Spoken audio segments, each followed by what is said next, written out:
আসসালামু আলাইকুম আমার ভাই ও বোনেরা, সবাই কেমন আছেন? আল্লাহর অশেষ রহমতে আমি আলহামদুলিল্লাহ ভালো আছি। তো আজকে দেখেন আমি কি রান্না করতেছি। এখানে মূলা আর এখানে দেখেন কতগুলো বেগুন। আজকে মূলা বেগুন আলু দিয়ে একটা রান্না করব। এখানে বলে ঘাটা, বেগুন ঘাটা। তো আজকে রান্না করব নিরামিষ। ভাবলাম যে আপনাদের একটু দেখাই। একা একা ভিডিও করতেছি। এখন কাটাকাটি অর্ধেকটা কাটে নিয়েছি, আর কিছুটা নিব। তো ভাবলাম আপনাদের সাথেও শেয়ার করি। কাটে নিলাম, বাসলাম বেগুন আর মূলা দিয়ে রান্না করব। তার ফুলকপি ছিল, ফুলকপিও দিলাম। ফুলকপি, আলু, মূলা আর বেগুন। আর এখানে ঝাল পেঁয়াজ কাটে নিছি। তা রান্নাটা শুরু করব এখন। আর কিন্তু চুলা ধরাই দিছি, তেলও দিছি। এখন ঝাল পেঁয়াজগুলা কাটাগুলো দিয়ে দিব।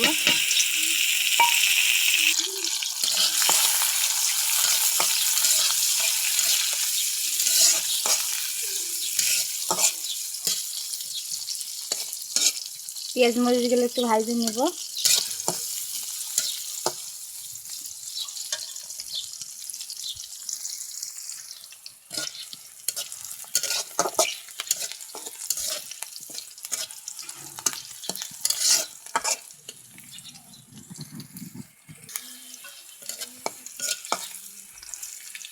এখন আদা রসুন বাটা দিব।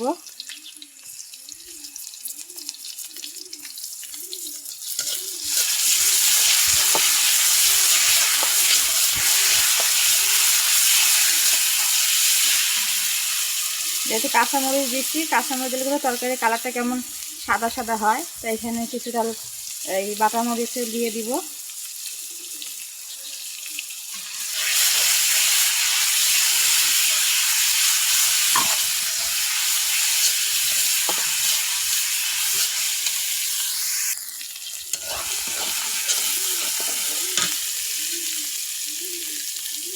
এখন দিয়ে দিলাম হলুদের গুঁড়া, লবণ,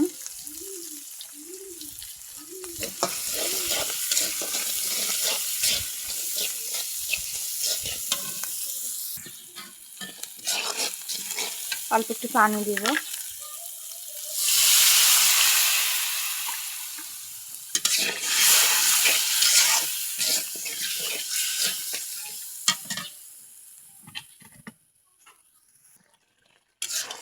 মশলাটা কষাই নিব।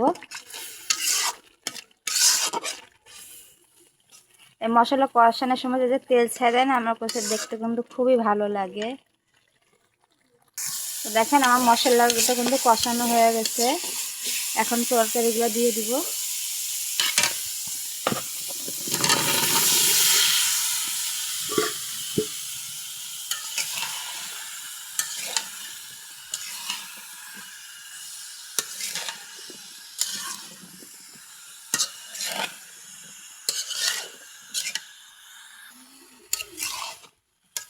তো তরকারিটা কিন্তু আমি এখন ঢাকনা দিয়ে ভালো করে কষাই নেব। ঢাকনা দিয়ে ঢেকে দিব।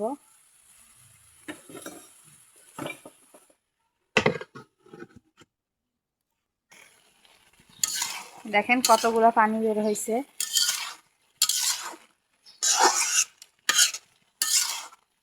এরকমভাবে তরকারিটা কষাই নেব। কষাই তারপরে ঝোলের পানি দিব।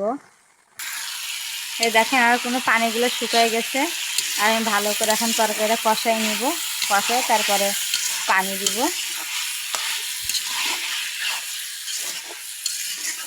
মাছ মাংস ছাড়াও কিন্তু এরকম নিরামিষ তরকারি কিন্তু ভালো লাগে।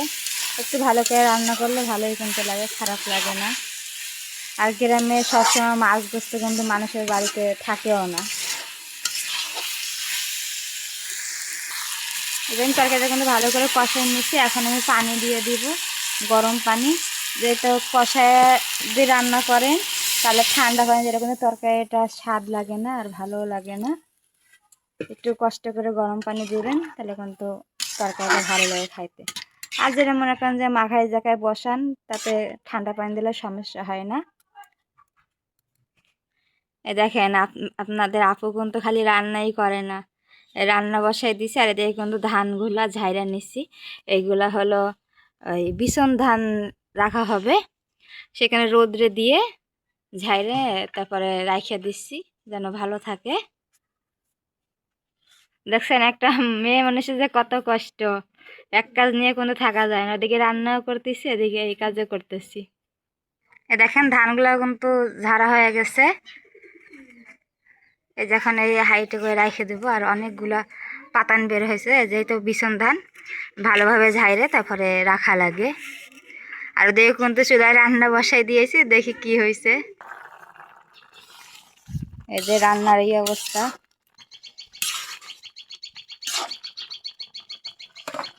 রান্না করতে করতে যে মাঝে মাঝে যে কত কাজ করি,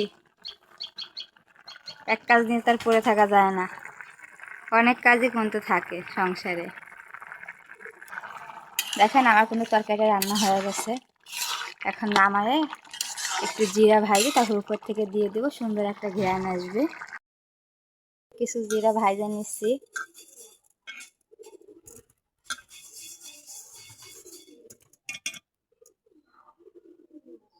দেখেন আমি কিন্তু জিরাগুলো ভাজা গুঁড়ো করে নিছি। এখন তরকারির উপর থেকে দিয়ে দিব। অনেক সুন্দর কিন্তু একটা এই যে ভাজা জিরার ঘ্রাণ বাড়ায়, ভালো লাগে।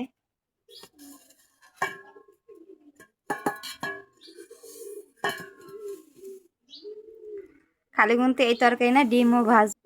এই যে দেশি মুরগির ডিম, এগুলো ভাজবো, কিন্তু ভাতটা রান্না করব আগে, তারপরে পরে ডিম ভাজি করব।